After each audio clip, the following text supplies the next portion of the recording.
Okay, perfect. Let me just do a little intro before I get Paul up here.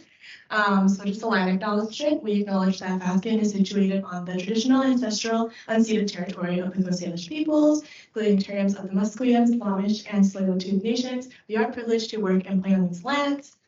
Of course, we wouldn't be here without our lead partner, Innovate BC, as well as our gold sponsors, EY, National Bank, and Fasken, of course. We have great silver sponsors as well with Vantac Angel Network, SWBD School, Talk Shop Media, UBC Sauder School of Business, and RBCX. And we have some great community sponsors here as well as some media sponsors. And this event wouldn't be happening in person without Fasken's help, so thank you, Fasken. And we do have some upcoming events next week and the week after. There's an HR event. There is a Perfecting Your Fundraising Deck event. And there's also a My Tax event as well. And all three of these are virtual, so please join us virtually for those. But today we have Paul with us. Paul and his team at Volition are great partners that have been working with New Ventures BC for many years. They provide pitch coaching sessions, and Paul will be doing a few of those with those that are in our competition this year. Thank you, Paul. They are also great partners with our Accelerate IP program, if you're familiar with that. They do like monthly sessions where they bring in IP founders that have had IP cases and working usually with Fasken lawyers, and just really great partners. So thank you so much, Paul. I will bring Paul up here now for his portion of it. And I think for questions, Paul will probably ask for questions throughout, and you can just speak because the mics will catch you up on the ceiling. Awesome. All right. Thanks, Clara. Good day and good morning, and hello, everybody. Welcome. For those of you who do not know Volition, so what we do is we help entrepreneurs and guide them through their now what or what's next moments. The whole company was built on the whole idea of even my previous experience of not generally always knowing what to do next. So good examples of this is we work with E at UBC, for example. This is a recent example that came up where the company went through. There were two tech founders, and they went through the accelerator program, and there they were told, okay, you're doing great. Now it's time to build a sales strategy. And they went, how do I build a sales strategy? I'm a tech founder. Never done that before. I don't know how to sell.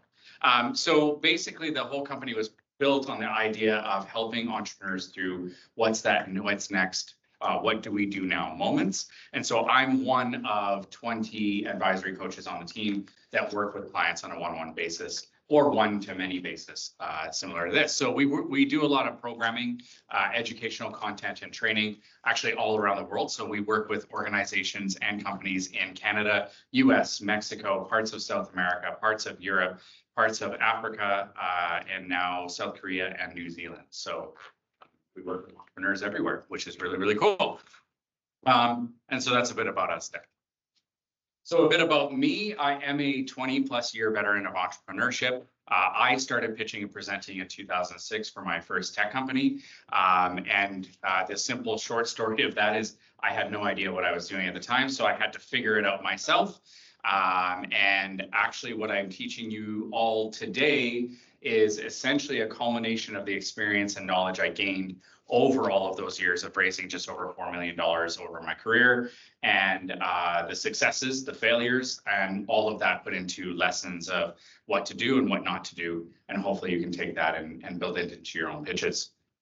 So I am a managing partner and lead advisory coach at Volition. I am a co-founder. My co-founder, Melanie, usually lives in Montreal, although she's in North Van right now, so she says hello. And where I really specialize is that, and what gives me a unique perspective is that I've been on all sides of the table. So I've been the person that's been doing the fundraising. I've been the person that's the judge, the panel, all of that stuff. And I've also been the investor on the investor side. So I have a unique perspective where I can look at it from all sides. And wasn't afraid to ask investors a lot of questions over the years about what do you prefer, what's your preference, what do you want to see, how do you want to see it, what's a green flag for you, what's a red flag, and really kind of building that into what I'm also going to be teaching today. I always like to talk about an ask, so I have one ask, which I'll do again at the end. But if you're not already connected with me on LinkedIn, please connect with me on LinkedIn because I like to follow everybody's journey and help wherever I can along the way. So what are we going to see today? What are we going to talk about? So going through, we're going to talk a bit about the pitch mindset and how kind of our mindset, both for us and for the investor. And I know that this is for the NVBC competition as part of why you're here. It's probably an overall strategy of that I'm in the competition or I'm looking at getting in the competition, or it's part of a package of I'm thinking about fundraising or I am fundraising. And so it's kind of all one part and parcel. What I want to say first and foremost, and I'll get it out of the way now, just to say it quickly, is that the reality for NVBC, just so you guys know, let's not kid ourselves, the judges, many of them are probably investors themselves. And so a lot of how the judges are looking at this and how they're thinking is probably going to be in terms of the companies who are pitching and presenting and going through this process, which ones of them are going to be longstanding, which ones have the best opportunity, and which ones are maybe most investable. What you guys have to remember, don't forget, and organizations like IRAP and other funding organizations like that think the same way. What they ultimately don't want to do, you have to think of it from this perspective. NVBC doesn't want to award you, or the judges, whatever, however you want to put that, they don't want to award you a prize and then you close down in 3 months, right? So they want to know that you have a plan to execute, you're going to execute the plan, that you're going to be able to grow the business, that there's going to be growth and sustainability there. They're going to want to see a lot of things, which coincidentally is very similar to what investors are looking for. So when I'm talking about investors, I'm really also talking about probably the judges for this competition. And ultimately, when you leave here today, I always look at it as I'm teaching you how to pitch and present, kind of regardless of whether it's the competition or to investors or whatever your purpose, because the structuring and what I'm going to teach you will help you in any of those situations. So we're going to talk about the pitch mindset, both from both of those sides. We're going to talk about the PSOIAS pitch methodology, which is the methodology that we've developed and teach at Volition for entrepreneurs like yourselves, to make it a bit easier and structured, but less scripted, but I'll get into that in a moment. I did have some examples, but there may be some challenges with showing the video at the end. So what we can do, I'm going to share the slides with Clara right after the event. And so she can share those slides with all of you, and you can, of course, watch them for yourself. So I'll kind of give you more of that at the end, just kind of what that homework is. The teacher in me is coming out, I guess. I'm at 3 colleges now, so I can't help it. And then, of course, we'll have Q&A. Now, I know I have Q&A kind of listed down at the bottom there. If you have an absolute burning question during the presentation, I don't mind. My preference is to be able to get through the presentation and the training and do the Q&A at the end. But if there's something where you're like, I'm really not sure what he means by that, you know, by all means, put up your hand and we can sort through it. Cool. Awesome. So let's get to it. So first and foremost, let's talk about the pitch mindset. So the pitch mindset, as I said, from both the entrepreneurial and the investor side, again, investors in this case also could be judges.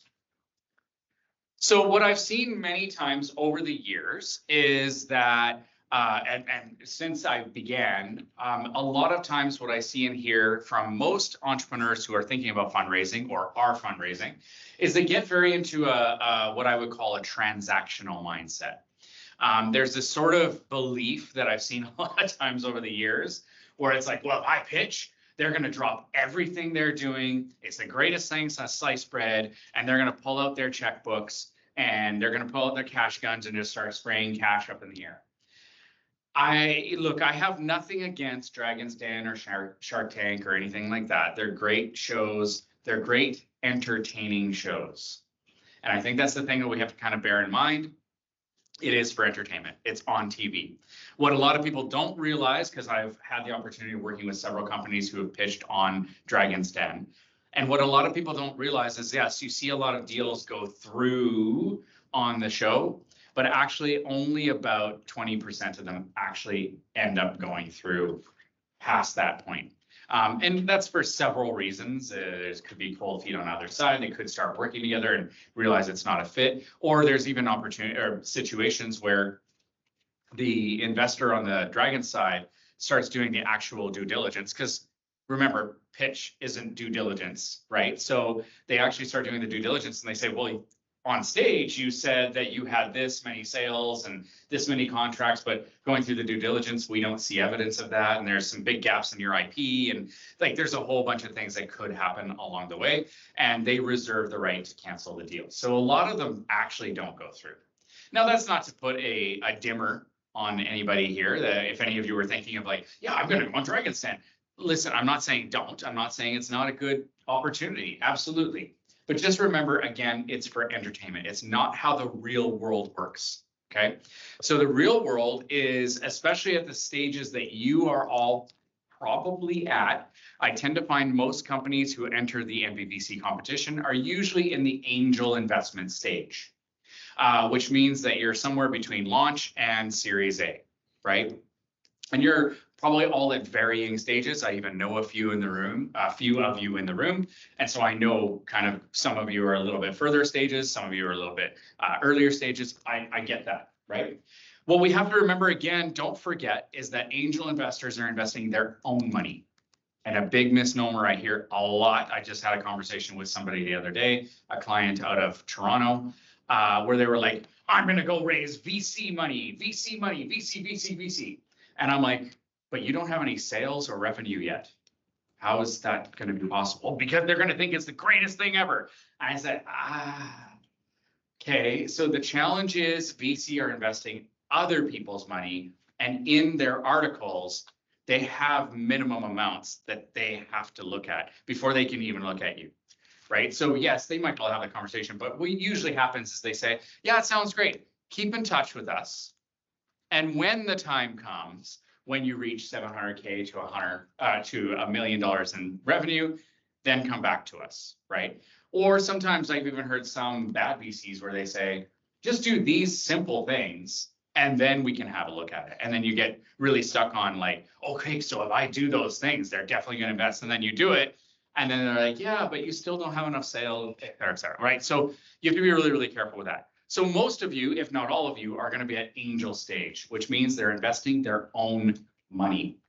And if you don't have a lot of revenue yet, which again, at earlier stages is very common, investors like myself, we can't gauge it based on your revenue. If you're pre-rev or you're early rev, or you don't have a lot of evidence yet, you're still working on product market fit or service market fit or both. So the reality is we have to gauge it on something else. And that means we have to base it based on you. The reality is at these stages, we're investing in you, the people, the team, right? I just had this conversation literally last night with an entrepreneur who's built an app. He's got a prototype and he's having a tough time fundraising. And I said, well, but are you selling yourself? He's like, what do you mean? And I said, well, the fact is you have 20 years in design and customer discovery. And his co-founder has 25 years in marketing. I was like, do you tell the investors that? And he goes, oh no, I just keep trying to push my app.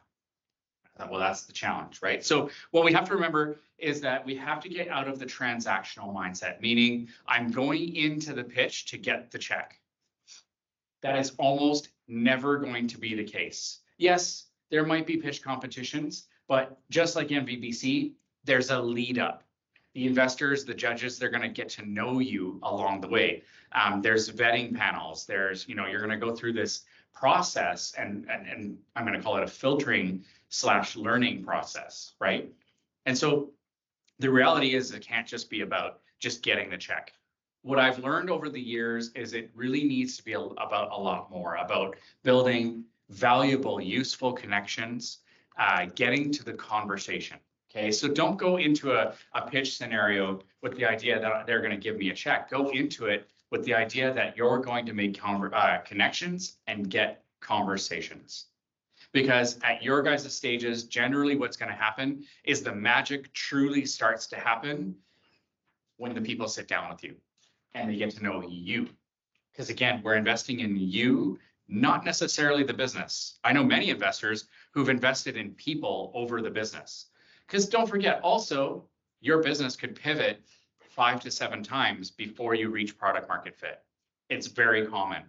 So I have to have a belief that you are the horse that's going to win the race. You're the one that's going to make good decisions, do the work, and that you're going to have the perseverance, resilience, the ability to push through when times inevitably get tough. Startup life is hard, right? It's hard building a business. And so the reality is that I want to know that you're the one that's going to be able to keep pushing through even when it gets hard, and you're not just going to give up, because that's not a very good investment, right? Yeah, I'll invest in you. And then it's like, I stubbed my toe, I can't do it anymore. Well, that's not good, right? I need to know that you're going to be in it for the long haul to get to success, whatever that might look like. So we need to get away from that. And it's a good reminder that there's so many other opportunities and benefits of great pitches and presentations, being able to get out there and do things like generating intrigue and trust. And this is a large part of it, right? Because if we think about it, if these investors, early stage investors, if they're investing in people, well, here's the reality. I don't think we're investing in robots yet.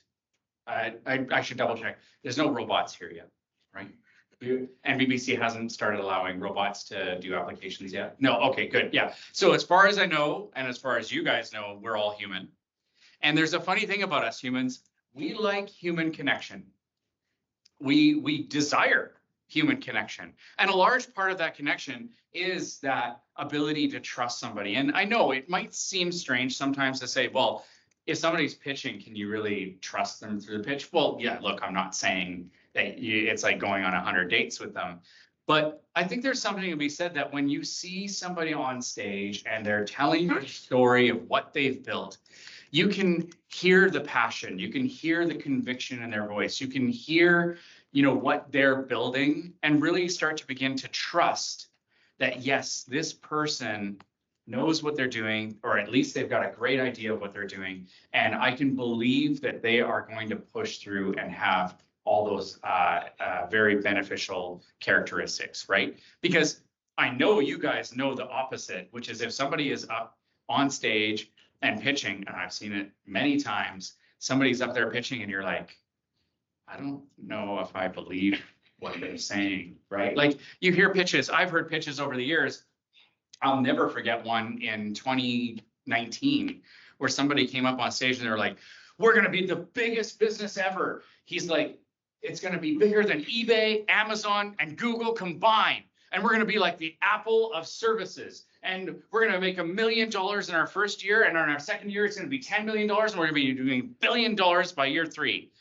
And everybody in the room was like, okay, sure, right? And the funny thing is that pitch event, one of the judges was one of the early founders of Shopify.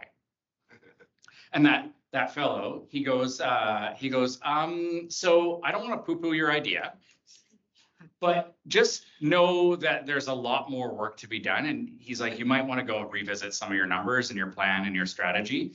I'll never forget it, is because then the entrepreneur went, I don't think you know what you're talking about.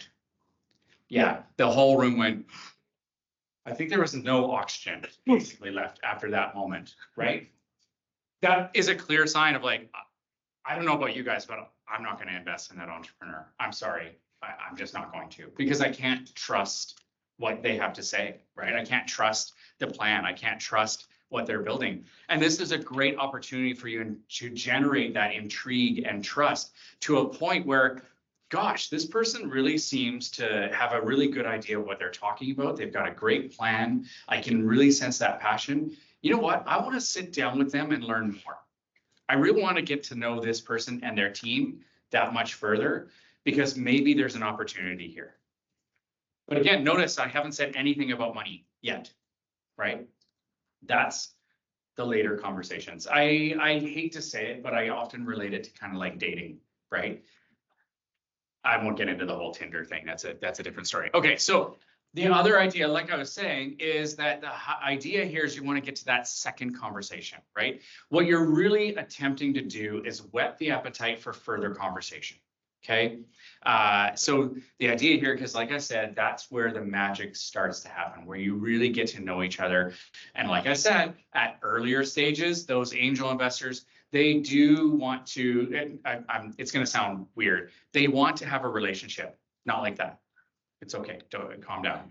But what they do want to know is they want to get to know you. They want to know who the person you are, right? And they want to know they want to get to know your team to an extent as well. Again, understanding the full breadth of the perseverance, the resilience, all the key components that makes an opportunity.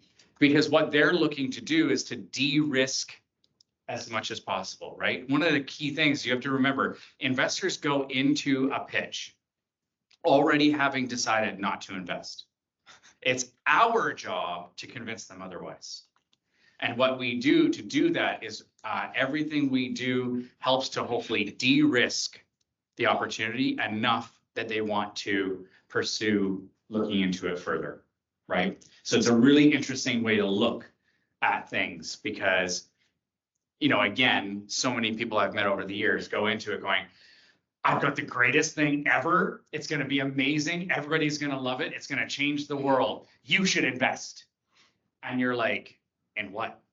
You didn't even tell me what it was yet. And who are you? And you know, I don't know anything about you or your team or where this is going or what's your plan to even get there, right? And I know it sounds simplistic, but I hear pitches like that all the time. So be really, really careful. I'll go through more of that in a moment. And then last but not least, as many of you know already, very likely, building a business is as much a brand exercise as it is in building a business, right? There is definitely something to be said about being able to enter a room and have people know the brand before you're even there and be talking about and know that brand and brand recognition without you even in the room. I've had the luck of having that with Volition. We had an event with NVBC, actually one of the IP workshops that we did with NVBC. I think it was in February or March.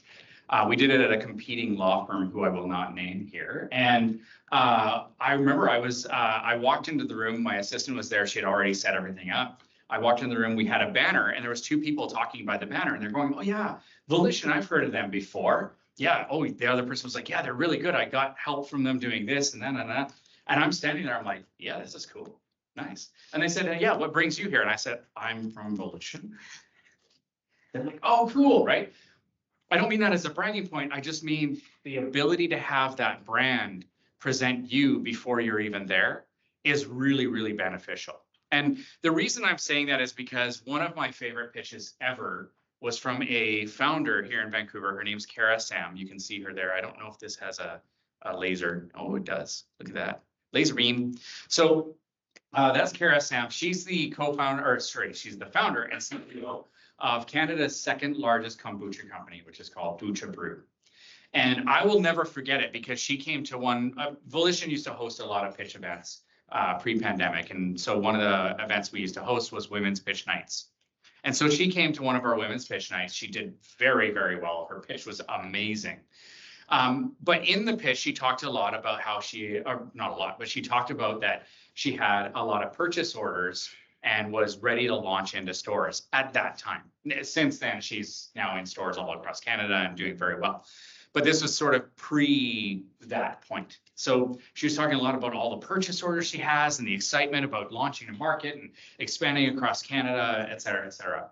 And I came to her afterwards and I said, Kara, don't take this the wrong way. I'm very happy and glad to have you here. You're a great example, especially for the women in the room, because that was the point of having the women's pitch events, but an overall example in total, because I said it's a great pitch. It's an amazing business and you're incredible. So this is so inspiring to everyone. And I said, but why are you here? Because I said, you know, it seems like with all your purchase orders and the inevitable success of the business coming up, you don't really need to be in a room of 130 people pitching. And it was one of my favorite answers I've ever heard is she said, yes, the thing is though, is that I can get all these purchase orders and get the product on store shelves, but if nobody buys it, it doesn't matter. So she said, the reality is I need people to recognize the brand. I want people to maybe build trust in me, get to know me and the brand. And I want to meet as many people as I can so that the next time that Najan, am I seeing that? Yeah. Miriam, oh, sorry, I didn't see the R, my apologies. Miriam, so let's say next time Miriam is in the grocery store and she's thinking about buying any kind of beverages, right? She's in the beverage aisle and she sees Bucha Brew. Wait a second, I heard about them somewhere, or I saw Kara pitch at that event, or I met Kara and I really trust her and maybe her product is really good. I want to give that a try, right? And one of the things that all of you should remember is any little advantage in market can be a huge advantage, right? That one little thing can make a huge difference because Miriam tries it, she loves it, she becomes a regular customer. Then she tells somebody else, right? Who knows? But I'd rather have that little advantage than no advantage at all. So again, she didn't come into the pitch and presentation event with the idea that, oh, I'm fundraising a bunch of money, everybody should give me money, and it's the greatest thing ever. She came into it to tell a story of what she had built. She came into it to tell the plan that she had going forward, and with this almost telling a story of what the future held for Bucha Brew and what it was going to look like. So that people, as they were listening to it, they were going, wow, I can actually picture that. I can picture it being on store shelves. I can picture it, people seeing the brand and going in and buying the product and all the plan that she talked about after that and where she wanted to go with the company. So again, it wasn't about the money. Now, coincidentally, out of it, at the very end, she said, well, and I'm looking for any connections to investors, and I'm also going to be opening a crowdfunding campaign in about 4 months. So if anybody's interested, please connect with me today. She ended up opening it, closing it very quick and doing very, very well and getting the money she needed to be able to launch and expand to market. So it's a good example. So I don't know if I'm allowed to talk about this, but Clara, just maybe avert your eyes for a moment and don't tell Angie and your co-founder and your team. But just remember that the jury is going to be directed to rank the entries in the order they deem to be most likely to succeed as a business venture in the current market. What do I mean by all that? That's a lot of words. Here's some considerations. So if you even look at many of the past winners, some of them, I could even call them kind of darlings of the Vancouver tech scene, right? Because what we have to remember, shh, don't tell Clara. NBBC is a government-funded organization for the most part. Shh. What this means, government-funded organizations usually want to create taxpayers. That's the investment, right? IRAP, for any of you who've dealt with IRAP, Canada's investor, as they call themselves. Let's remember that, yes, they're a funding organization. They give non-dilutive funding. It's great, don't get me wrong. But one of the things that is a big consideration for them is that if they're going to put the money in, let's say it's 45,000, 95,000, 150,000, however much it is, what they ultimately want out of that is they want you to expand and grow and create more taxpayers who pay 300,000 in taxes over time, right? That's the cycle. That's the investment, right? It's Canada's investor. They need to invest in economic growth. That's the whole point why they exist. Yes, they exist to fuel innovation. I get it, and support innovation and de-risk innovation. But at the end of the day, if you simplify it down, they're in place to help grow the economy. Right? Let's just go back to basics, right? Otherwise, if they weren't, they wouldn't exist. The government would say, we don't need them anymore. We're losing money. There's no point. But IRAP's been around for a long time. So clearly they're doing something right, okay? So we have to remember that the judges are going to be comprised of people from industry, from organizations, they're investors, and many of them are going to think the same way. And in fact, they may even be partially directed in their rubric to look at which companies are going to be able to be marketable. Because don't forget about what happens afterwards. The companies get put into newspaper articles, Daily Hive articles, magazine interviews. all sorts of connections and syndication into the US. So you have to look good as part of that process, right? You have to be, in part, they're going to be looking for companies who can really showcase BC's incredible talent like yourselves. So some of the things that they're definitely going to be looking for, here's what I can tell you from the investor mindset. Some of the things they definitely look at, this is top of mind, and I have to say it for sure because Clara's here and she's going to report to NBBC, and we're a partner, as she said, of the IP program. But IP is a major one right now. Almost every single investor I'm talking to lately, it's one of the first questions they ask. How are you protected? Have you considered your protections? Do you know what's protected? Do you know all of that stuff? And this isn't an IP workshop. You can come to one of those in the future. But very quickly, it's more than just patents, quite simply, okay? And so you have a lot of things to consider, and a lot of investors are now thinking about and asking, how is your IP strategy connected to your business strategy? And what does that look like for the future? It doesn't mean you have to have all the answers today, but have you started thinking about it, and what are your considerations? It's a question that's coming up a lot. And if it doesn't come up early-ish in conversation, I can guarantee you it's coming up in due diligence, for sure. And that also generally is a sign, the higher the barriers, so to speak, in terms of these conversations and these questions, it's usually indicative of the economy, right?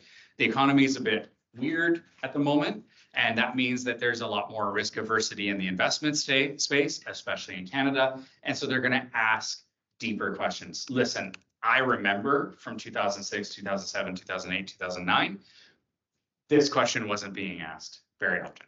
The money was just flooding the market. Investors were, the risk tolerance was much, much lower, and it was just lots of money on the market. Now, yes, there's lots of money on the market, but it's a lot more decisive. I have a friend who's a VC in the US, in Seattle. He was telling me a couple of weeks ago, he's like, we had an annual meeting where we bring in each person in the session is supposed to bring up to 2 founders to come and pitch in the session. And he goes, I remember what it used to be like is you could bring anybody, didn't matter as long as you believed in them, and then we would write checks and blah, blah, blah. He said, but this time it was really weird because somebody brought in somebody and didn't do due diligence, didn't ask them the questions, didn't do any pre-vetting, just thought it was a really cool business with a neat idea and liked the founder because they played golf together or whatever. And the VC actually got kind of laughed out of the room because they were like, you didn't do due diligence. What's going on? You didn't ask these questions. What's happening here, right? It's a lot more tighter on where the investments are going. They're still happening. Don't get me wrong. I know you guys are seeing news all the time about this company, that company got investment. They're still happening, but they're a lot more selective in that process. And that's one of the questions that comes up quite often. Unsurety about how it's going to scale. So of course, the investor really wants to know how it's going to scale. Again, that goes back to your plan to execute. How do you execute the plan? Which I'm going to say a few times because it's very, very important, by the way. Of course, you definitely want to talk about your traction and market validation. And it's a simple reminder to remember that traction isn't just revenue. There's a lot of other things that count as traction. So let's bear that in mind. Do I want to talk about it now? No, I'll talk about it later. I have an example for you though. Making sure you're clear about what the product is and what it does and the value that it provides to the customer. If you don't understand your value proposition, neither will they, and neither does your customer. And the problem with that is, how do you get customers if nobody understands the value prop? I know it sounds simplistic, but you would be amazed how many pitches I see and entrepreneurs I talk to that haven't figured out their actual value prop and the problem that they're truly solving for the customer. So something to bear in mind. I'd like to think all of you are much more experienced and knowledgeable than that. And even another one that comes up quite often is people asking for too little. And this is, I often tie it up to, people being afraid to ask for too much. But what I've kind of learned over the years is that there's no number that's too much, right? As long as you can quantify and reason as to why it's that number, right? If you're raising $1 million, if that's what you need, it's what you need. But show me why you need it, right? Quantify to me why you need that amount and show me how that's going to help you achieve the results that you need to achieve. That's the bigger difference. An investor friend of mine, he says, I don't care how many zeros. I care about what you do with the zeros. That's what really matters at the end. So that's some considerations from the investor side. So you might be saying, cool story, Paul. Awesome. Or as my youngest son said to me the other day, cool story, bro, dad. I was like, okay, bro, dad, that's a weird one. So you might be saying, cool story, bro. So how do we build the pitch and presentation then? That's what we came here to learn. What does that look like? So what I'm going to tell you right now, another big thing that comes out of this is that this is a competition in this case, right? And even if it wasn't this competition, there's going to be many scenarios that you might go and pitch, and there's many companies pitching at that event. I've been to events before. I went to one earlier this year where there was 18 companies pitching. I have to admit to you, as I was on the panel, I have to admit to you something, don't tell anybody. I couldn't remember all the companies by the end of it. It was a long day. It was a lot of pitches. It was a lot of information. And the reality was there great companies within there? Sure, absolutely there was. But I'll tell you what ones were the most memorable. The ones that were the most memorable were the ones that told a great story, that connected, that built empathy, and was something that I could connect to and I could envision.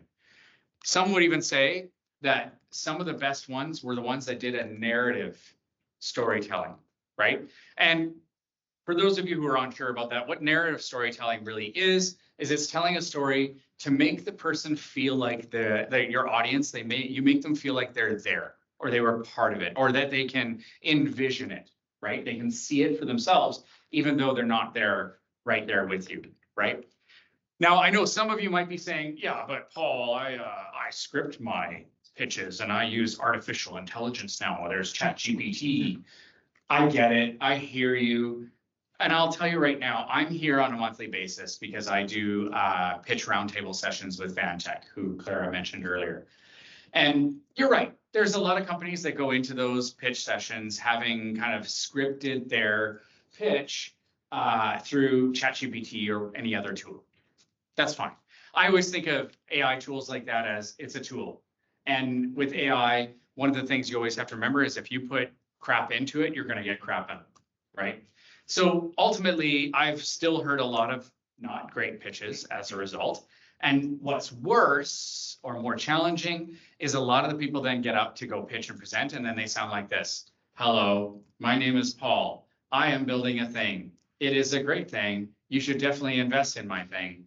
I'm going to make a lot of the thing, and people are going to like it. It's going to be great. You should definitely look into this. I have a great team. Look at my team. I'm looking for $1 million. Meanwhile, as the person in the back is doing right now, sleeping. I'm kidding. Good luck. Yeah, keeping you on your toes, right? That's good. So, yeah, I mean, that's the thing, right? Like I'm hearing these pitches and I have to be there, but it's hard to keep my full attention through a 3-minute pitch of that. Right. And what's worse is sometimes I hear pitches like this where it's like, hello, my name is Paul and I am building a thing. Oh, and what I'm doing is, and then I'm going to do this, and then this is going to happen. And then, and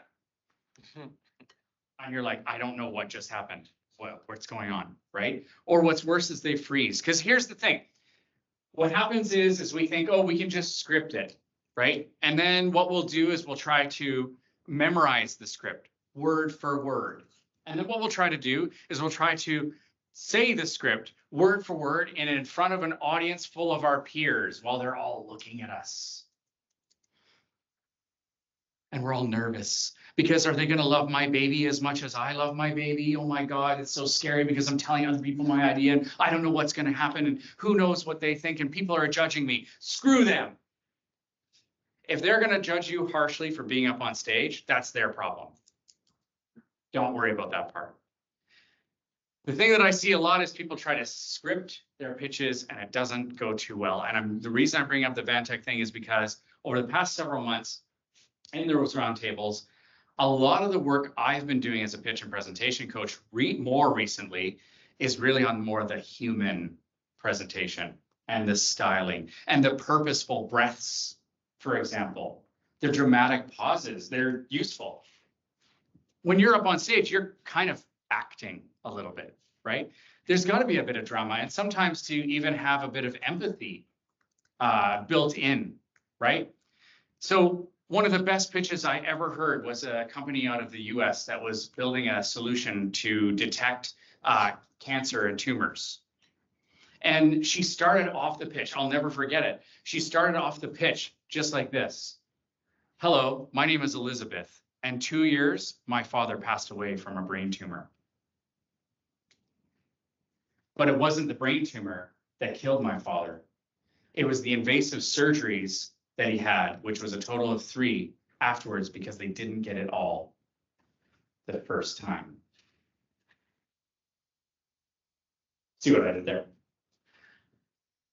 So the reality is you need to connect with your audience, right? But ChatGPT, I'm sorry, doesn't tell you that stuff, right?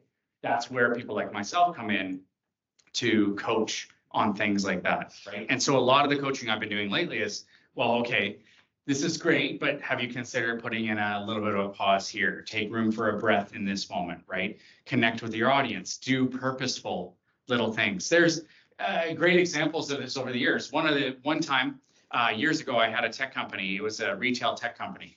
Not the sexiest thing ever. I'm going to tell you right now. It was very infrastructural, wasn't sexy in any way. And I went to a pitch event at RBC for RBCX and RBC Ventures. And the company that pitched right before me, super boring pitch. Oh my God. I think half the audience was asleep by the time they were done. 5-minute pitch and people were getting out, like just, what? So I noticed this, right? And I said, okay, so I need to wake this audience up here, all right? So I came up on stage and I went, running a retail business is really hard. And it was a wooden stage, so big, loud bang, and everyone, what? Right? But I got people's attention, right? These are the little things that, ChatGPT is not going to tell you, right? To maintain attention and get people's attention and connect with your audience. That's a whole different level. And that's the level of a master. Right now, you're the apprentices. Soon you'll be the masters. Okay. So the narrative storytelling pitch is a way better way to approach it, in our opinion, and from what we've seen as fact over the years, because what it allows you to do is tell a story rather than a script. Clara told me before that you're not robots. Robots can script. That's fine. That's ChatGPT effectively is a robot, right? They can do the scripting, but you're human.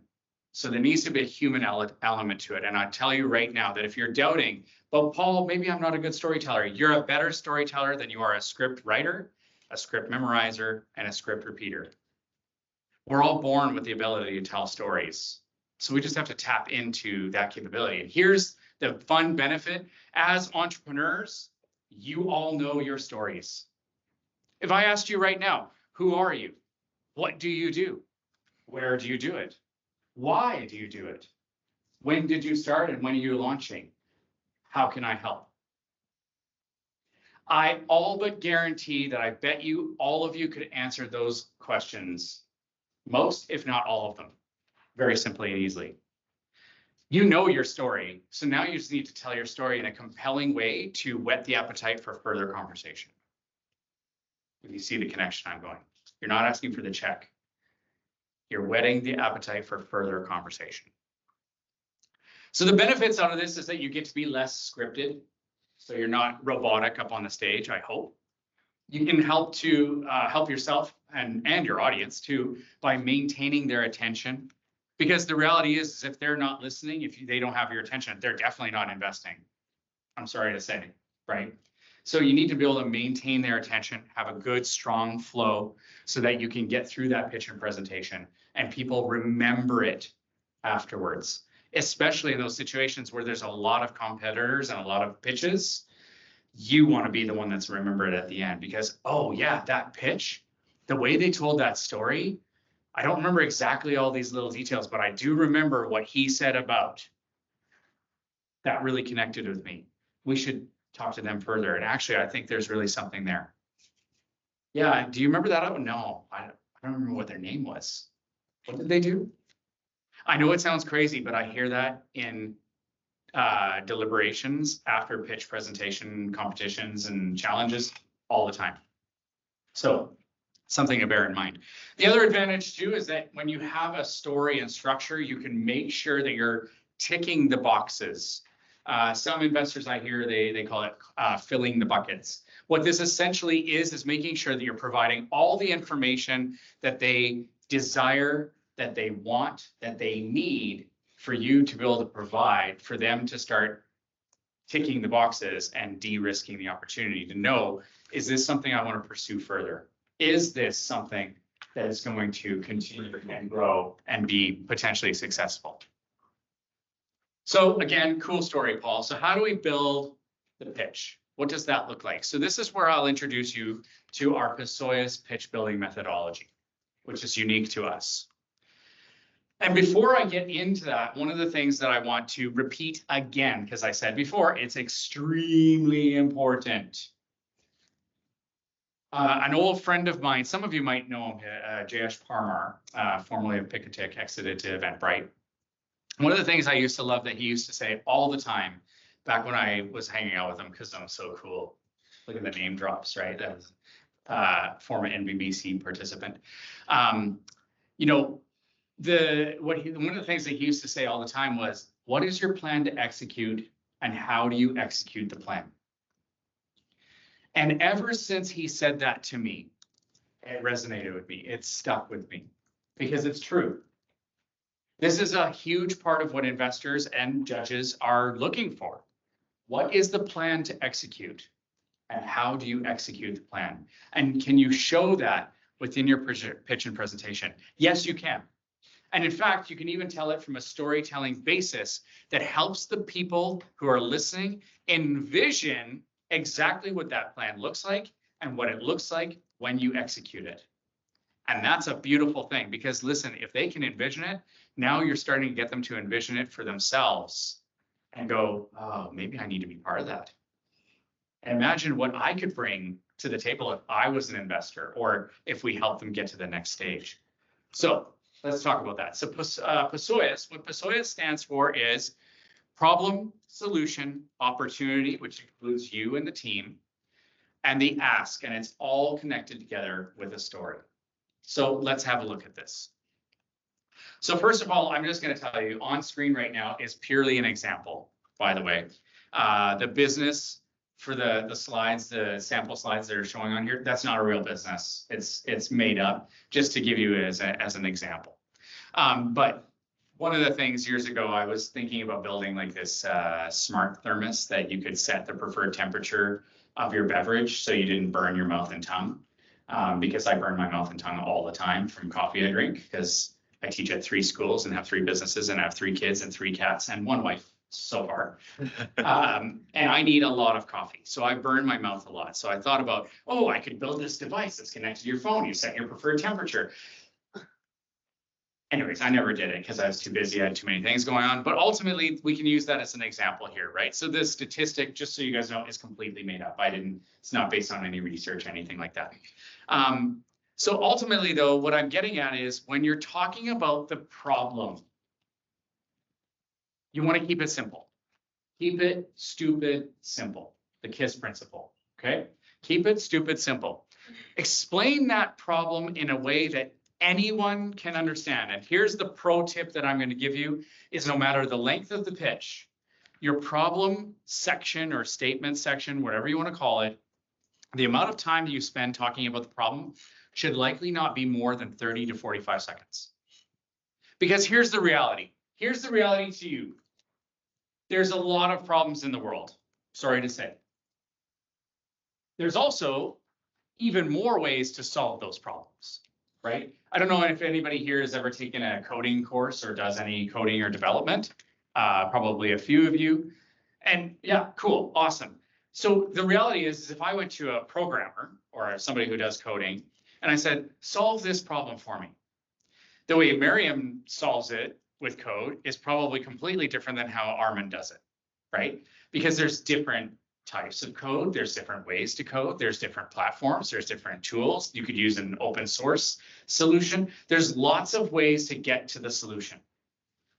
That's actually what I care about most, is what is the solution you're building? How are you solving the problem, and what's unique and novel about that solution? That's what I really care about. That's sorry for any vegetarians in the room, but that's the meat of the sandwich, right? That's the more delicious part. Okay. Or if you're a vegetarian, it's the falafel of the sandwich, or whatever is most delicious to you, right? So we really want to describe the problem in a way that anyone can understand. Keep it stupid, simple. What's more important is getting to the solution. So the solution is really where you're going to provide more detail, right? Now, I'm not asking you guys, just to be clear, because this question comes up all the time. I'm not asking or telling you guys to give up your secret sauce or your patentable IP or you know your trade secrets or anything like that. That's not what I'm saying. But you can certainly talk about the solution from a high level of what it does for your customer or user or both. What is the end result? What is the value that the customer gets out of that solution? So having a very clear value proposition that is stated within this is extremely important. What is the value that they're going to get out of it? And what does that look like? And here's the fun bonus. The thing that we've learned over the years is if you can tell a customer story and or give an example from a customer's perspective, it's even more powerful. Here's a customer that is doing this. This is what happened to them. There's the problem. Here's how we're solving it. If you can show things like screenshots, or if you've got a physical product, if you've got an actual customer and a customer case that you can use, that's a beautiful thing. Because right within that, you can build in exactly what it looks like and how it works for the customer. Years ago, I had we actually was in this room. We had a pitch presentation event, and a company came in and they pitched, and they were doing a HR management software platform. There's many out there, and they said, well, you know, what we're doing is we're helping to increase diversity and inclusiveness hiring for the North American enterprise workplace. Okay. And they went on about the problem and showed statistics for 2 out of 3 minutes. Now, listen, I'm not saying it's not a problem. I'm not trying to reduce the problem in the North American workplace. That's not what I'm trying to do. But reality is that most people know you don't need to talk about it for 2 minutes, right? You can literally just make the statement. But then what happened was they spent so much time on the problem, they barely talked about the solution. They spent maybe 10 seconds on their team, and their team was incredible, by the way, tons of pedigree and experience. And then they said, and we're looking for $1.3 million. And everyone in the room was like, for what? And so, not surprisingly, I remember Mike Stevens, actually from this firm, one of the partners here, he was on the panel that day. And he says, so I have a question. So he's like, I'm not trying to take away from your solution, but you say that it helps companies to increase their diversity and inclusiveness hiring practices. Do you have proof of this? And what are your impact metrics? Like, does it actually work? Or is it just, you're just saying it is, right?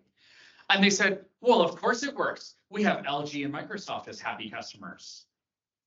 And everyone in the room was like, why didn't you say that? So I talked to them afterwards and I said, look, here's my suggestion. I said, what I think you should do is open up with a very brief statement.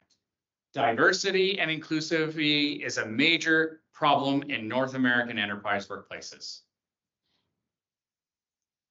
Full stop.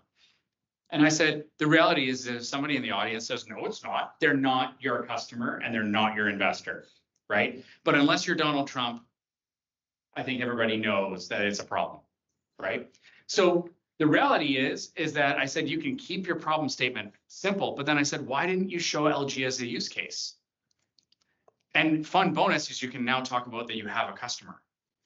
Take our customer LG, for example. What they had a problem with is here's their challenges. Here's how we solved it. Here's how it looked like for them. Here's how much they pay. And here's a testimonial from them about how much they love the product and that they're buying more of it. What a great story to tell. And you're killing, I hate that term, killing multiple birds with one stone, right? You're telling a customer story, but at the same time, you're also talking about your business model. You're also talking about that you have customers, hello, traction, right? And that's a big brand in their case, right? Everybody knows LG. So what a great logo to show off right from the beginning. You have my attention from the second slide. Boom, right there. So as I said, try to do it from a customer's perspective. And in some cases, some of you might be pre-rev, pre-customer. If you don't have a customer yet, that's okay.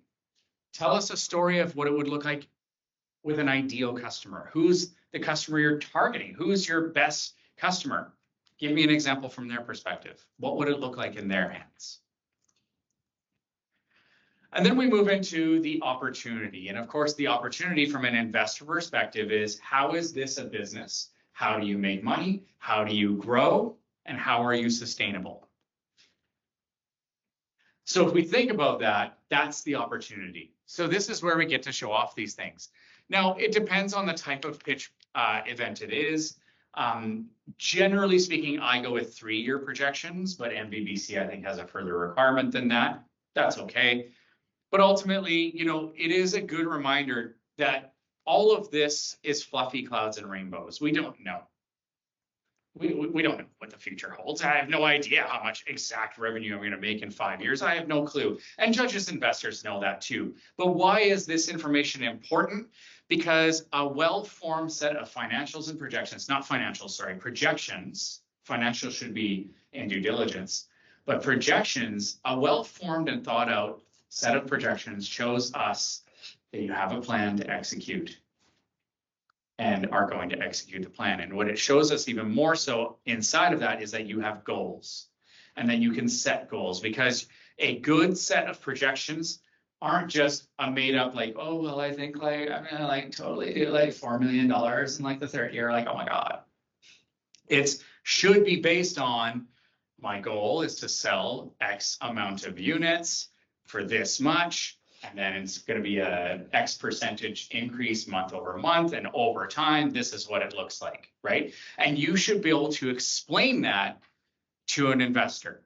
Now, look, they might slightly disagree, but what I've had a lot of investors do is when you have that well formulated and you can explain it, they might say, well, I don't know if I quite 100% agree with that. Your numbers might be a little bit off, but I'll tell you, I really appreciate that you've done the work to plan it and set goals, and maybe that's something I can help you with, right? Not me, I mean the investor, I'm talking as the investor, right? So, because what we also have to remember is a lot of angel investors want to help.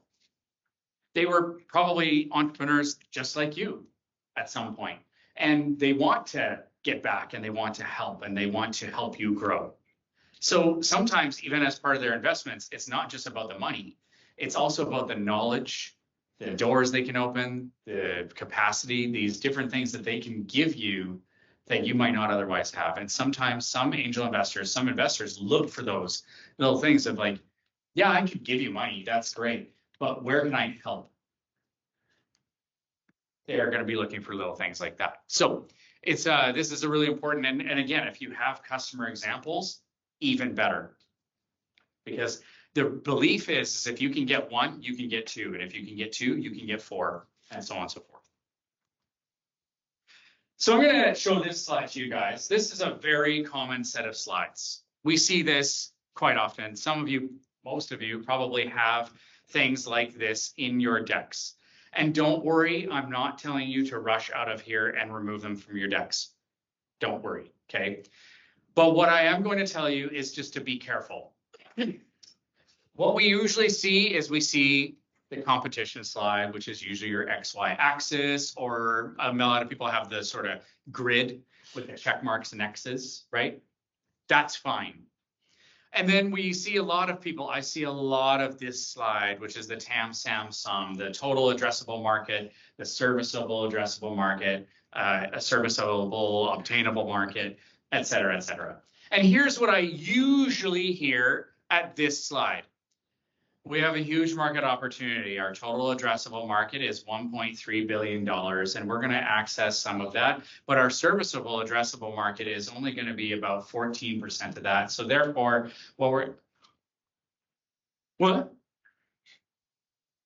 here's my suggestion to you, and this is where I always like to tell people is don't forget that what's on the slide isn't necessarily what you have to say.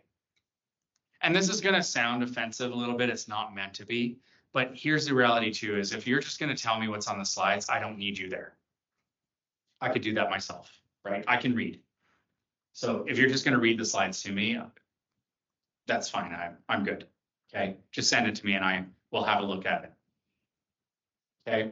So a good reminder here is to remember that what you say can be different than what the slides say. So a great example that I always love hearing here, I'll use this one as an example for the TAM, SAM, SUM. We have a huge market opportunity. Here's how we're going to get it. The graphic is already on the screen. You guys can see that yourselves, right? The whole purpose of the pitch is for you guys to provide the context and content between the lines, right? What am I not seeing? What do I not know by looking at the slide? Because here's the reality. In the tech industry, you guys, all of you, if I asked all of you, this is going to sound like a bad joke and it's not meant to be. All of you have a huge market size. Everybody's got a huge market size. But the real key here is how do you get it, right? Everybody's market is huge, but how do you get that market, right? That's what I want to hear. Again, what's the plan to execute and how do you execute the plan? How are you going to get that market? And again, going back to the competition, same thing. I hear a lot of people go into the competition slide with the XY axis or the grid, and they go over all the particulars.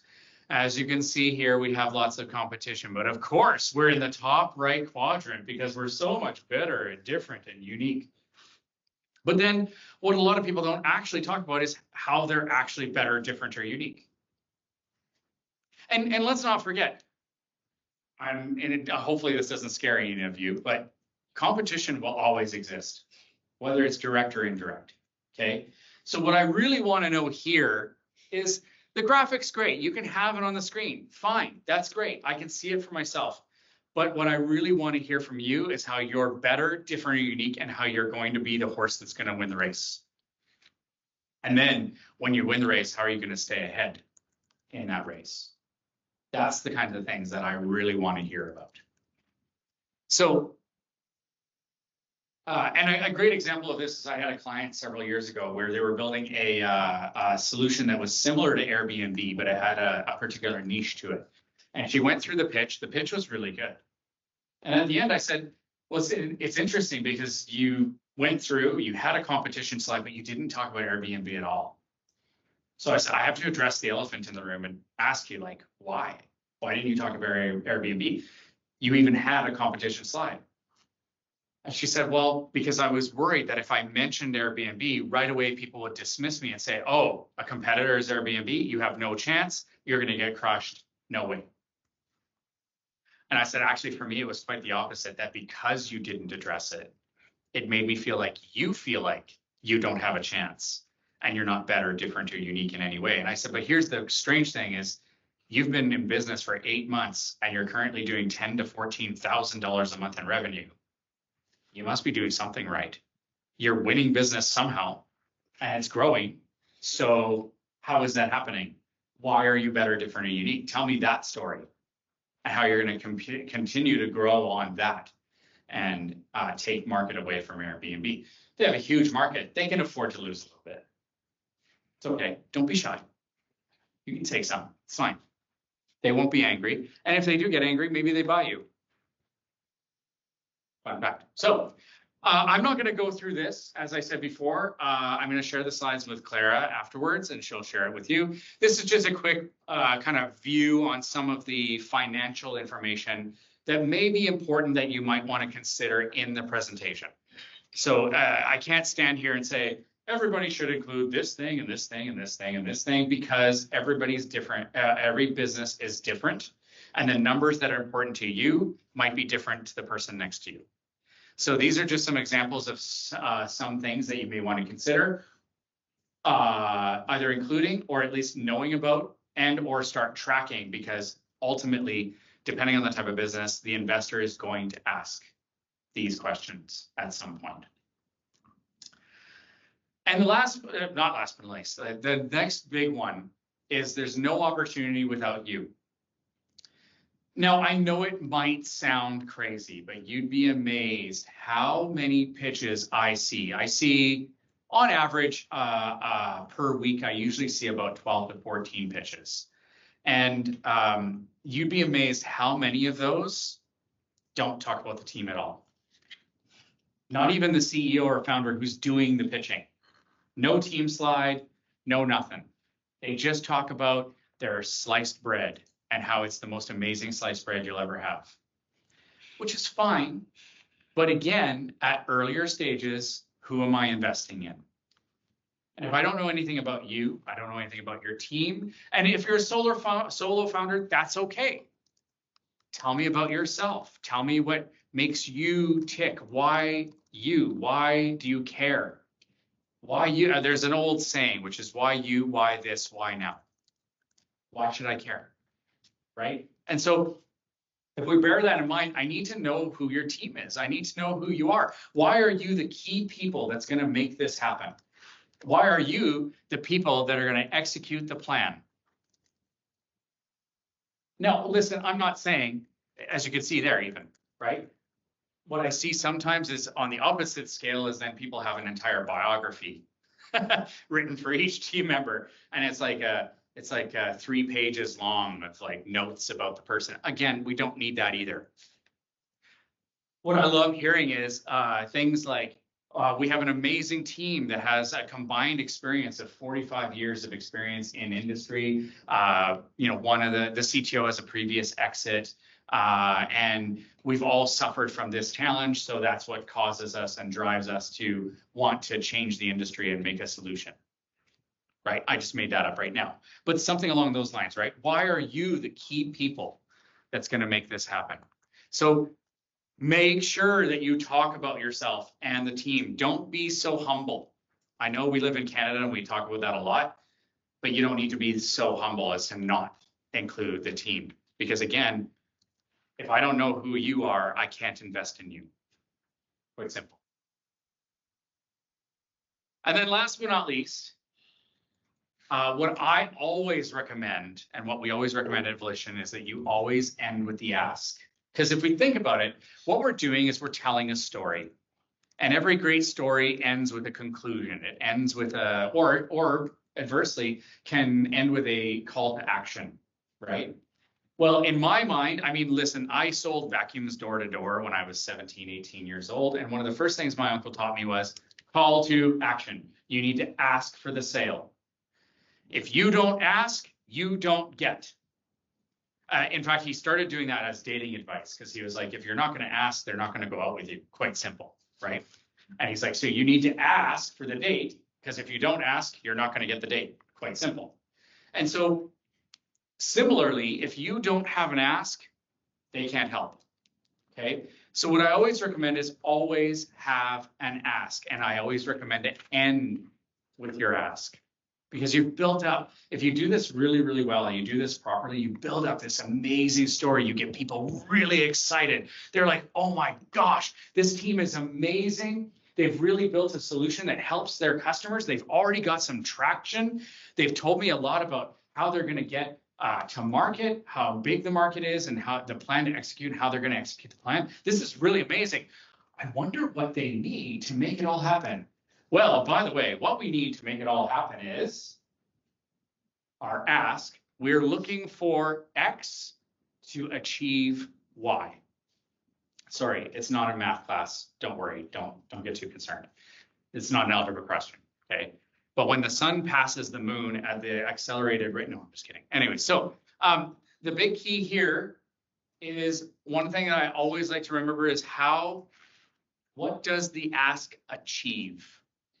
Okay, because I hear a lot of pitches where they do have an ask, but it's something like looking for $1.2 million. Okay. As opposed to, we're looking for $1.2 million to hire key people for the team, a marketing manager, a sales strategist or sales manager, whatever you want to call it. And to do that, it's going to help us hit our goals so we can reach break even by this time next year. Or it's going to help us get to profitability, or it's going to help us to, I saw one actually, a great one a couple of weeks ago. I was a pitch coach for something called BEBC, Black Entrepreneurs BC. And they had a 5 entrepreneur competition for $25,000 for the winner. And it was amazing. Nanette, who won, built this incredible company called Juno Technologies. It's pre-market. And for women in the room might be very interested in this. Again, it's called Juno Technologies. And what they've done is they've built a small wearable device that you can wear, and it reduces menstrual pain by up to 80%. It's incredible. And it has so many economic benefits and benefits overall for people everywhere.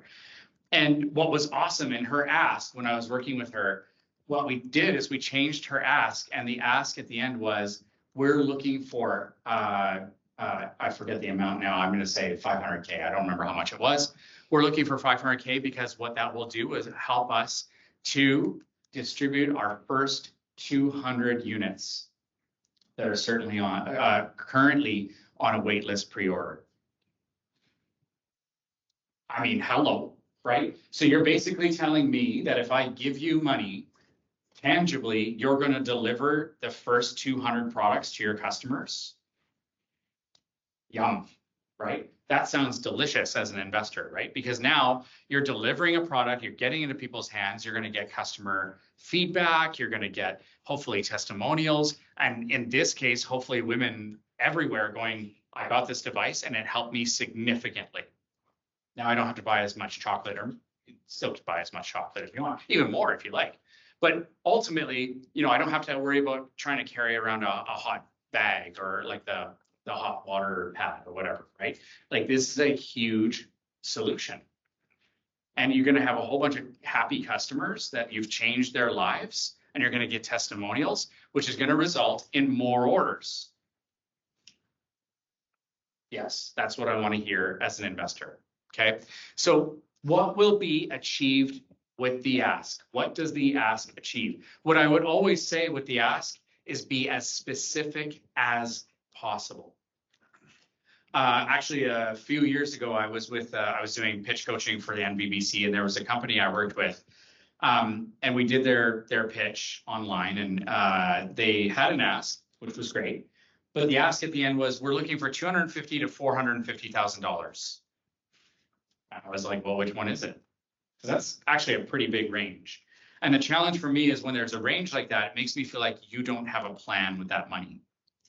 What it feels like is you're just going to take the money, put it into a pit, and hopefully a tree grows out of it, a money tree, but money trees aren't real, right? So the challenge for me is it feels like there's not really a plan with that money. You're just kind of guessing. So we went through the process and we figured out that actually what they needed was 350K, right in the middle. And I said, great. So let's aim for 350K to achieve these goals. It gave them 18 months runway, helped them to deliver to their first 10 customers, got them to break even. Awesome. What a great goal to achieve and work towards. And of course, everybody's going to be different, right? Whatever your ask is. And again, in this case, with your ask, don't be shy about the amount. The amount is what it is. Also, you don't want to ask for too little, because as a friend of mine once put it, I don't want somebody to ask me for enough to buy a ticket to Toronto, but they only ask for enough to get to Winnipeg. So then they have to call me again and say, hey, can you give me the rest so I can get to Toronto. Why didn't you just ask me for the amount to get to Toronto in the first place, right? So ask for what you need, and the need is to achieve results and goals.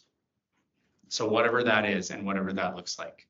So just be specific. The more specific you are, the easier it is for people to help. And so in summary, I have a summary slide here of as the example of Smart Mug, Celsius Smart Mug, which is that fake company that I was telling you about. And it kind of just goes through that as examples on this slide. So you can kind of see how it would be built out if that was a real company and I was doing the pitch and presentation for it. Now, as part of this, you might be thinking, okay, well, what about the deck, Paul? What about the actual slides and the presentation portion? I'm going to keep that really simple, and so should you. The reality is when you are pitching and presenting, you are the star of the show. The deck, the slides, that's your supporting actor. Okay, it's their support. It's there to support what you're saying, and you can do that through simple text, easy to read lines, and large enough text for people to see, graphics that people can easily digest and understand, and then you're the one that they should be focusing on. And the key to this on the other side of it is really reducing the amount of text, only text where necessary. And even in the Vantech pitch roundtable sessions, a lot of times some of the things I'm doing is also pointing out little bits of text that they can remove. And actually last time I was working with one of them and I said, well, I think we should get rid of this bit of text at the top here and on this side. And they're like, really? It's not that much, Paul. I said, I know, but every little bit counts, because when there's bits of text all over the slide, my eye doesn't necessarily know what to look at first and what's the most important point. And a key thing to remember is if people are reading, they're not listening. And who should they be listening to? You. Exactly. They should be listening to you, not reading the slides. That's not the point. I don't make human connection with slides. I don't make investment decisions with slides. I make those decisions and I get excited by people, by humans, and by that connection and that sense of intrigue and trust and desire to further the conversation. So as I mentioned before, how are we doing for time, Clara? Oh yeah, perfect. Okay, so I'll just show this to you. As I mentioned before, in the slides that I'm going to share with Clara, you guys can have a look at it later. There's two pitches in here. There's one for a company called The Village, and there's another one called Ava Technologies. And what I would encourage you guys to do is if you want to just do a little activity, it takes like 10 minutes. It's nothing. But what I would encourage you to do is watch one and then watch the other. But when you watch it, you be the pitch coach. So take into account kind of what you've heard today, what you've listened to. So I was a pitch coach for both companies. And ultimately, what I want you to try to imagine, and here's the activity, is imagine you're the pitch coach. Imagine you are me. And just make yourself notes and go, if I was Ashley's pitch coach, what would I have told her? What would you say to her as a pitch coach, right? And just write those things down. You'd be amazed how quickly you're like, oh, wait a second. I could be a pitch coach. No, that's my job. But ultimately, it's amazing because it's just like teaching, right? It's amazing how much you know without realizing you know it.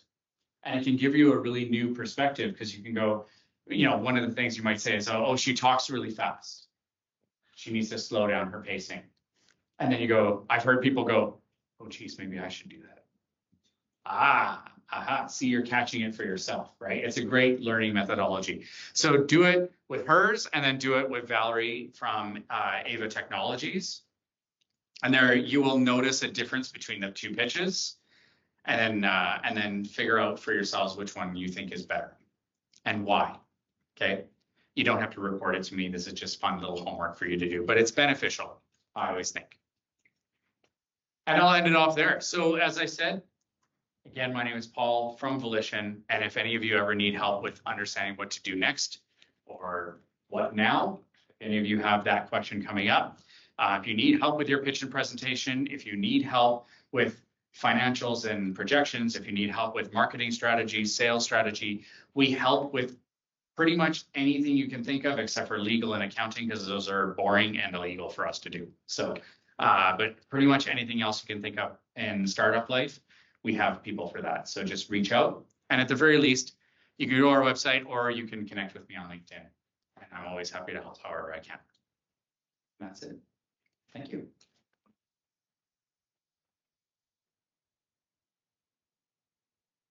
I'll open up, I don't know if there's questions online. I'm assuming you're moderating, but yeah, do we want to go to an online question first? People online can hear me. A person has asked, we heard earlier that every investor asks about IP right now, but we're hearing now that there will always be competition. How do we manage those two competing factors when convincing investors to sign up with you and your vision? So talking about, Well, yeah, a lot. to me, that's kind of the same. I almost feel like they answered their own question, because the fact that there will always be competition, direct or indirect, the advantage of having an IP strategy and knowing where you stand and what makes you better. Let me try that again. What makes you better, different, or unique, and the things that you hold as your own proprietary IP, your own technologies, your like the things that are yours, and in some cases might even be trade secrets. So I always think of, for those of you who don't know, and this is one I always love, is the way to remember trade secrets is I know something you don't know, right? So a lot of people have that inherent market knowledge, or they might know something that somebody else doesn't.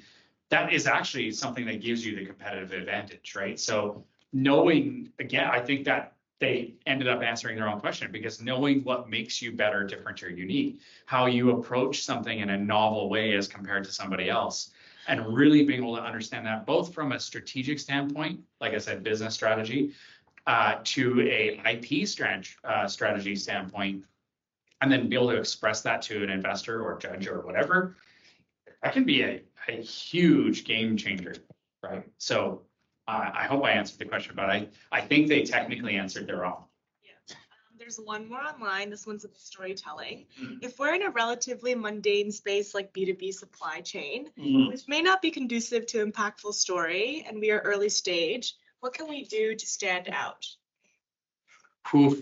Okay, so this kind of relates back to, for lack of a better term, kind of like my retail tech company that I had before, which is not sexy in any way. It was, like I said, it was infrastructural, managing inventory on a real-time basis.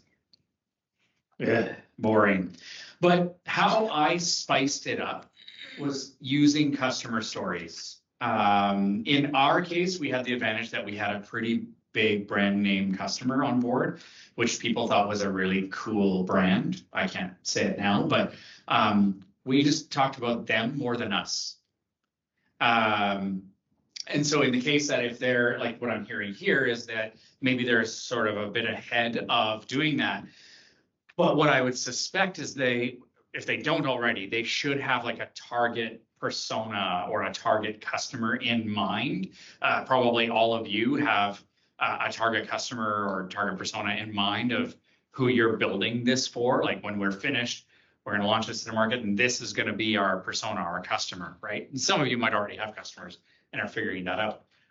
But what I would do in that case is I would spend more time talking about them than necessarily myself, right? And I would sort of embed what we do. So make it exciting by showing the excitement for the customer and what they get out of it, right?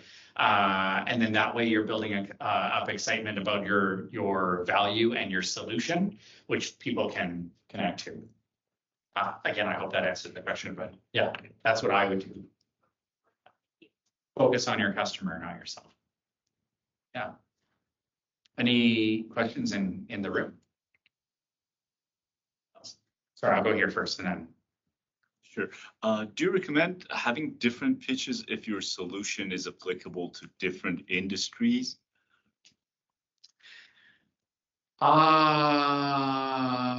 I assume you're talking about your specific case, which I happen to know a little bit about. A different pitch for different solutions. No. No. See, because normally I'll answer it this way. Normally what I would do is I would have a different pitch depending on who I'm pitching to. So depending on the purpose of the pitch. So if I'm pitching to an investor, and let's say they're specifically a B2B, traditionally a B2B investor, I would make sure that I have a B2B pitch for them, right? But then of course, like a pitch to a customer is going to be completely different, right? Like in your case, if you're selling directly to a customer, D2C, then I would have one that's more specific to the value and the solution it's going to give them specifically. Does that make sense? Because for B2B, they're going to be like, why does this pertain to me? I don't care, right? So yes, I guess, but I think I would probably put it more into a bucket of having a different one based on who you're pitching to. Yeah, and then have it tailored based on that. Does that make sense? Yeah. So I'm fairly early stage. I'm going through the IP program. Okay. I'm sort of pulling together my pitch deck, but part of that is submitting that remotely. Okay. So how would you adapt that storytelling to not being there in person to tell that story? So I'm going to come back to your question in just a second. I want to check with Clara. Can people online hear the questions that are being asked, or maybe do I need to repeat them? I believe they can hear you because when I was asking, they didn't say that they couldn't hear. Okay. Yeah, because I'd be curious if they heard Armin's. Yes, they can hear. Yeah. Okay. Good. Great. Yeah, I'm not sure. I know that this room is fully decked out, and I just don't. I'm always conscious that maybe the mics aren't that great, but I guess they're good. Okay. Sorry. So Dan. Yeah. Yeah. Cool. Okay. So Dan, your question was, and I'm repeating it so that not for the audience, but so that I make sure I've understood the question. So what I'm understanding is you're fairly early stage. You're submitting virtually. Yeah. Is that what you said? Yeah. A pitch deck. You're not going to be there to do it. So how do you provide a storytelling process through the submission? Is that essentially the question? Is there any tips about adapting that? Yeah. Is this for NVBC or something else? It's for the IP program. Oh, for the IP program. Oh, then my answer is very easy. You know what I would do is I would get Loom. Yeah. And I would do a video with the bubble on the bottom to associate it. And then what I would do is I would give them two versions. Again, not enough coffee yet, I guess. I would give them two versions. One that is just the read-through version, and then it can have more context and text and content because you're not there with it. And then you can have the second one that's the option of you speaking to it, simplified, but telling the story. Does that make sense? Yeah. But like for anybody here who hasn't used it before, Loom is somewhat easy to use. Once you figure it out, it's pretty straightforward. For me, it was the initial setup was a bit weird, but after you get out through that, and then it's cool because you can put a little kind of bubble head of yourself placed on the screen so that it's almost like you're there pitching to the pitch deck. So it's really cool, and you can record it, and it's awesome because you can record it as many times as you want. And then even actually what's been beneficial for me seeing a lot of pitches as I do and getting a lot of them sent to me is you can also speed up the pitch if you want to. So the audience can speed it up as well, which is really beneficial sometimes. So yeah, or slow it down as well, or pause it and rewind like that. That can be really beneficial. So yeah, I would personally do both and give them both options. Other questions? Do you recommend to have two edition of a pitch deck? One of them, which most of the angel investors or VC asking to send us through email. Right. We are not there, so the pitch itself must need to sell the pitches. Absolutely. Yes. Yeah. So the question I'm hearing is should we have different versions of our deck depending on if we're sending it or if we're pitching it? And the answer is yes. Yeah. So my recommendation to everybody. Actually, what I'll do is I'll tell you what I used to do. So what I used to do is I had two versions of my pitch deck, one that was a short version and one that was a long version. Because sometimes you go into some pitch events and it's a 5, 7, 10 minute pitch, right? And that way in those ones, you kind of have to have like more detail. You go a bit deeper, maybe into the financials. You go a bit deeper. And so I would have two different versions of my pitch deck, but less text, less, less heavy, cleaner, more images, all that kind of stuff. And then I would have a slide deck. And what I always did is I called the slide deck was the one that I would send to people. So it would have more text, more content, more context, because I'm not there with it. But I would always make sure that I tried to arrange the slides in a way that they told a story and had a really good flow. The reality for most of you to know is, again, as I said, I'm not joking here. I've canvassed and surveyed, I'm gonna say probably 200 to 300 investors over the past 10 years to 12, 13, 14 years. And honestly, many of them only review the first 3 to 5 slides. And by that point, they decide whether or not they're interested. So what I would recommend to everybody is make sure that you front load with anything. I call it the best foot forward principle. So if you've got any big news to share, like any big things, like if you've got sales, tell me as soon as possible, right? Like get that out of the way. Actually, a perfect example of that, even though it wasn't in a slide deck, again, with the BEBC competition, there's a company there, his name's, Evans? I think his name's Evans or Eugene. He goes out by either, I think. But Evans, he has a company he's built called Work and Chill. And it's basically a platform that allows companies to set up online events for people to connect together, especially when they're not working in the same space.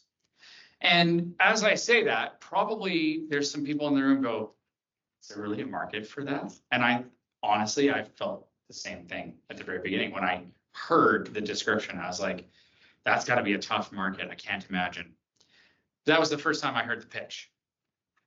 But then I think it was about almost 10 slides in, he gets to a slide where he's like, and here's some of our customers, Dropbox, Salesforce. Like he starts going through the logos on the slide. And I'm like, what? He's like, oh yeah, no big deal. Dropbox pays us $7,000 a month. And I'm like, just said it very nonchalantly, like, well, yeah, whatever, And I'm like, dude, like you got to bring that right up to the front, because I said the challenge I fear for you is people are going to dismiss this type of platform very quickly, saying it's kind of gimmicky, it's not going to have a lot of survivability.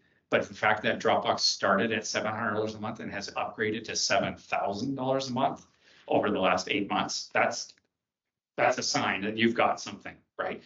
So I said, let's talk about that right from the beginning. Let's talk about, hey, at Dropbox, they have a major problem. One of their problems is having employees feeling disconnected and not able to connect with each other because they're working hybrid or remote. And so one of the ways that they can solve that is and so what they do is they pay us $7,000 a month, and they're one of 28 clients right? And so he brought that up way up front, and it's super impressive. I think you could do the same thing. Whereas if you have something that you can sort of front load it, then that's always a benefit there as well. Yeah. But anyways, the simple answer is yes, have a slide deck, the one that you sent to people, and then pitch decks that you pitch to. Yeah. I have trouble with our problem and outlining the problem. So we have a virtual and mixed reality platform that allows companies to deliver a wellness, therapeutic, and relaxation experiences. Mm-hmm. Well, we mainly work with patients that are hospitalized or undergoing different therapies. And, the problem is different for the end user than is to the customer that's actually purchasing it. And then who's buying it? Yes, we've been really talking about the actual problems of the end, the person who's the company that's actually buying it. Yeah. Is that the correct approach? I would say so. Yes. Yeah, because what you're ultimately, so if it was me, what I would do is I would talk about the problem from the customer's perspective. So in your case, I always split this up between customer and user. right? So your customer is the one that pays you for it. Your user is the end user, the one that's using it.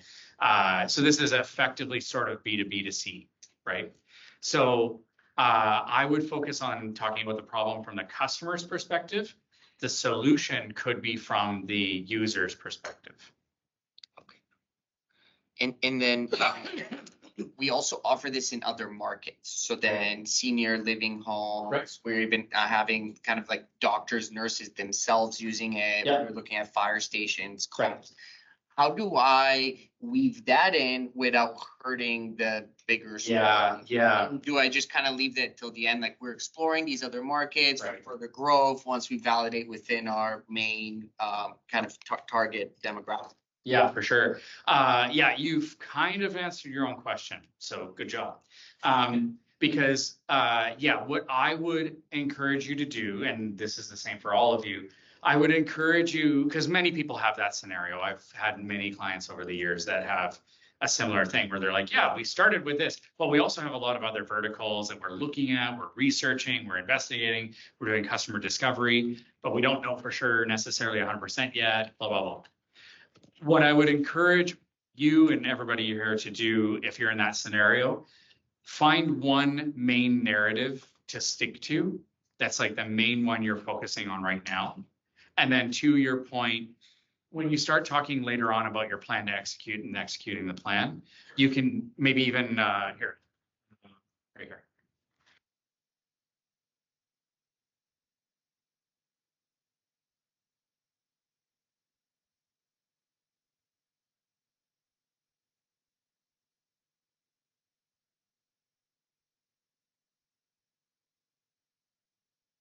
A big fan of sort of teasing information in and not necessarily giving all the details, because that's a great way to open up the conversation as well. It's like, you know, somebody who's paying attention, which is a good sign. That's a filtering mechanism, because if they're really paying attention to your pitch, that's a good thing. And then they notice and they see in the timeline slide or whatever you want to call this, and they see that you've got something like that noted in there. They might come to you afterwards, Nick, and say, yeah, so I noticed in your slide that you mentioned about this other market opportunities. Can you tell me more about that? Now, the bonus for you is you can go inside your head. You don't have to say it out loud, but inside your head, you go, wow, they were paying attention enough that they noticed that detail, which means that they're maybe really interested. And as a sales technique, that's a good filtering mechanism. So, but it also is potentially a good icebreaker, conversation starter, whatever you want to call it. So, and in some cases, if you find a natural way to sort of sneak it in to the language without overwhelming the rest of the pitch or confusing your audience. Is if you try to list all the different things and then like, they don't even get the first part, and then you're like, focus first on the first solution. Yeah, because that's actually a recommendation. I see this a lot where, of course, a lot of your guys' solutions and applications might have many applications across different horizontals and verticals. Absolutely. But I would always recommend focus first on the main thing for now. Here's another way I'll put it is the audience, the investor, the judges, the investors, they don't need to know everything, right? I always like to think of it like this is they don't need to know everything about the baby. They just met you, right? Some of you might know the show Seinfeld. I don't know, from many years ago, but there's an episode of Seinfeld that was, you got to see the baby. And it's like, okay, I don't need to know every little detail about the baby. I don't need to see all the baby pictures, when it walks, when it talks, when it needs to be fed. I don't need to know every little detail. I just need to know a little bit to whet my appetite for further conversation. Then you can tell me the rest in conversation. thank you, appreciate it. What if the problem is basic? It sounds very negative, but you want to give a solution. For instance, it starts with the number of the death you want to reduce with a solution that can help to more safety and stuff in that scenario. It's just that's a fear basis pitch, right? But it happens. I mean, that's life, right? And I hate to say it, but that's a really big impact. I mean, the fact of the matter is life and death are a part of life, right? And so I remember I had actually NVBC competition again, a competitor that was building a solution that it chemically dissolved bodies into ash instead of using fire. It was much better for the environment. And that was their concern as well. They were like, so we literally start the pitch by talking about death. And I was like, great, scary. I hate it. I'm afraid of death, but it's a fact of life. And so the fact of the matter is that everybody's going to be faced with this at some point, but you're telling me you can make it better, faster, easier, cheaper, and better for the environment. And they already had, I think when I worked with them, they had like 30 customers lined up already.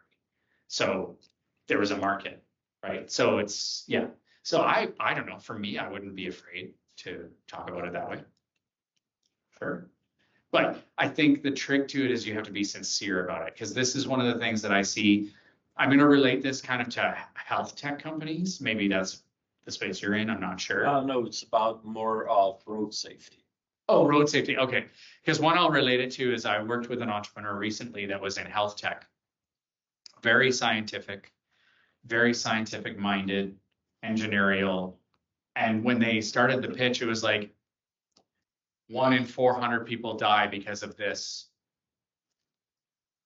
I didn't feel anything from it. Like, it was like, it was just, they were just a robot telling me about these statistics, right? That's where I'm really saying sometimes you have to kind of act a little bit, you know, and just be like, you know, I have a old friend named Naveen who had a company called Wallicard, and it helped with safety on work sites and making sure everybody's trained and certified and renewed. And, you know, he started his pitch with, you know, I think, what did he say? I don't remember the exact statistic, but it was something like up to 55 people a month in BC are dismembered or die or severely injured, or sorry, dismembered, severely injured, or die as a result of workplace accidents that could have been avoided. Here's how we could avoid them, right? And then he goes into the whole thing, right? So it's kind of like you're kind of acting. You have to get the empathy connection, but I don't think there's a problem with presenting that. Yeah. Good. Yeah, Claire is saying that's it. Sorry, guys. Yeah. Best way to connect with me, one of two ways, is you can certainly go through our website. Absolutely, go through our website. That's probably one of the best ways. You can connect with us there. And for me specifically, like I said, I'm a big fan of people connecting with me. If you're not already connecting with me on LinkedIn, you can certainly message me there, and I'm happy to help however I can. Okay, well, like Paul said, I will be sharing the slides with everyone here, everyone that's online as well, so that you can take a look at Paul's slides and look at those two little exercises at the end as well. So thank you everyone for attending today. If you have any questions, feel free to email us at programs@newventuresbc.com. We will answer any questions there, and that's everything for us. Thank you so much.